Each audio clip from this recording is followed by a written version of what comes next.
Coming to you live above the Heineken River Deck.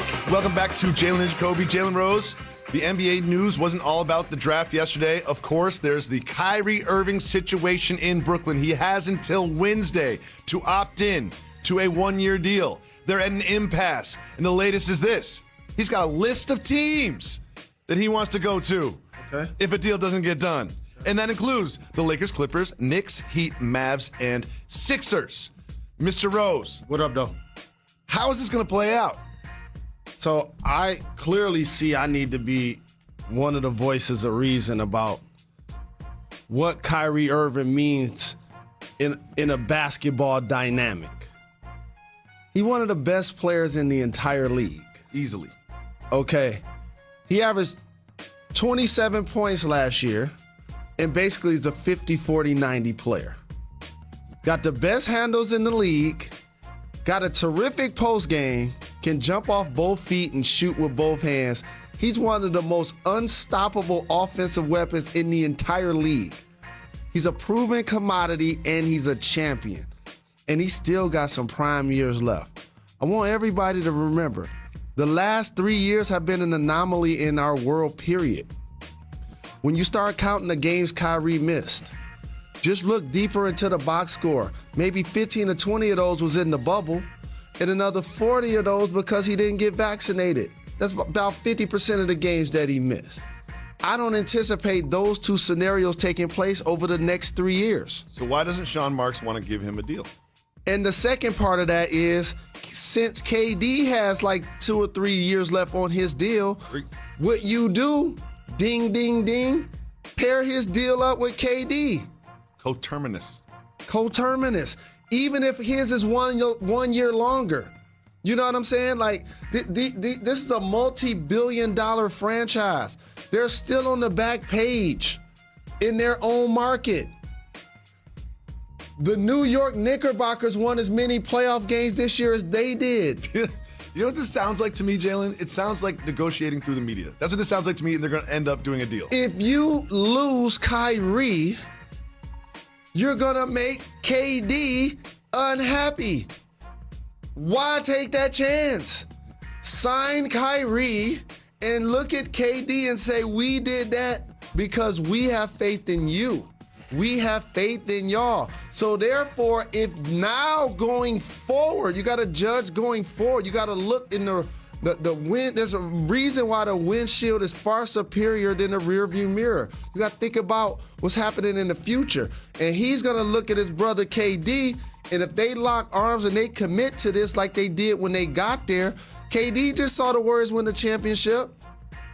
Kyrie just saw the Celtics make the finals. They went to the Nets to do something special. So to me, if you're the Nets, you're banking on KD first. Because he's already under contract. And then you're saying, okay, we're going to invest in Kyrie. And then if things don't go the way you want them over the next 2 or 3 years, when last time the Nets won a championship? A championship? Yeah. Never a clock. Okay. So like,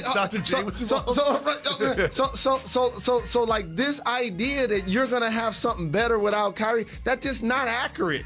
You don't even have to play that game. You take care of Kyrie. You already got KD. Let's get Joe Harris back. Let's get Ben Simmons healthy, and let's roll. That's how it's going to end up. That's how it's going to end up. He's going to stay with the Nets. Jalen, we mentioned fashion earlier. Now we're going to go through some of the more distinct looks from last night on the rookies. And as a fashionista, a self-proclaimed not fashionista, self-proclaimed.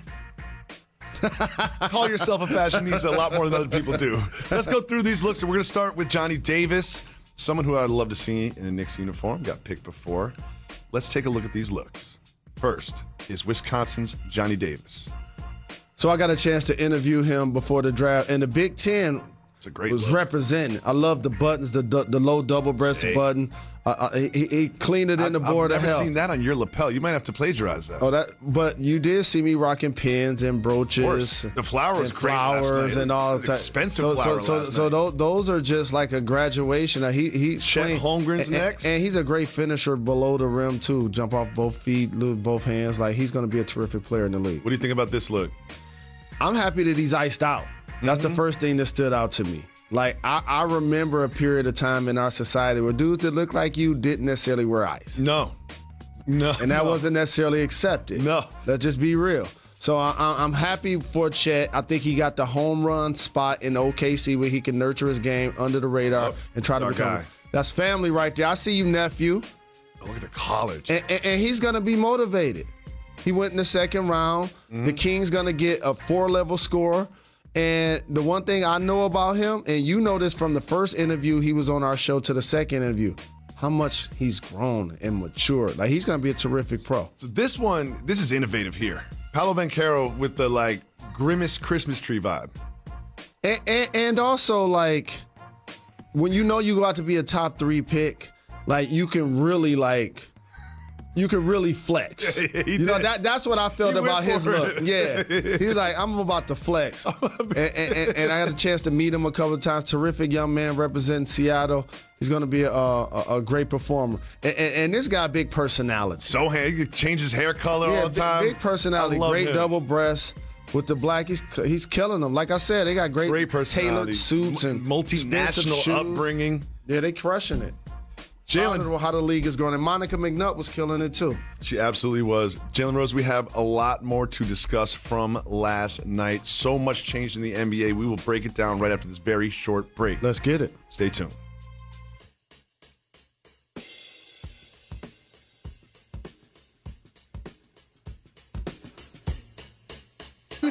'22 NBA Draft, the next generation of stars in our league. Where will they land? With the first pick, Paolo Banchero.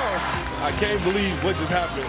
The Oklahoma City Thunder select Chet Holmgren. With the third pick, Jabari Smith Jr. Let it out, young fellas. This is about the journey. I'm just so happy. The lights don't get much brighter than this. I didn't want to stop until I was walking across that stage. You know, I'm going to come in and I'm going to do what I do. I'm ready.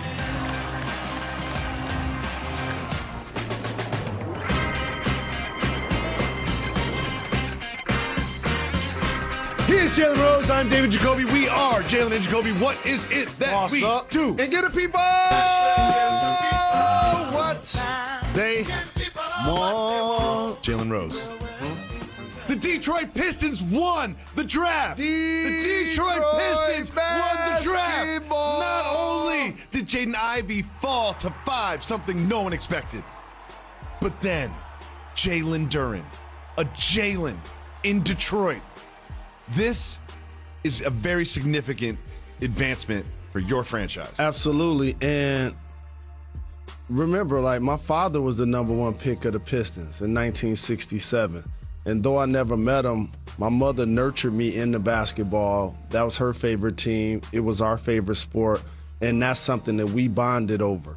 And I can't ignore sitting at the draft as somebody that's really fortunate in a lot of ways to be synonymous with the draft. What I chose to wear in 1994, love it or hate it, is always going to be discussed. The name Jalen, you just can't ignore it. I can't ignore it. And for him to be the number 13 pick, which I was also. And so there were so many things that was going through my mind as like an NBA life for a long-time Detroiter. As you know, I'm really good friends with the owner. Tom Gores, they're supporters of JRLA. I'm a diehard Detroiter, unlike you, who could be die easy. And we've had some tough times. But as a franchise, we've had some awesome times.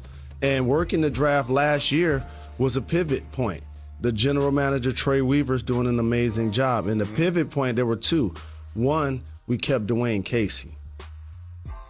The second thing we did was draft Cade Cunningham.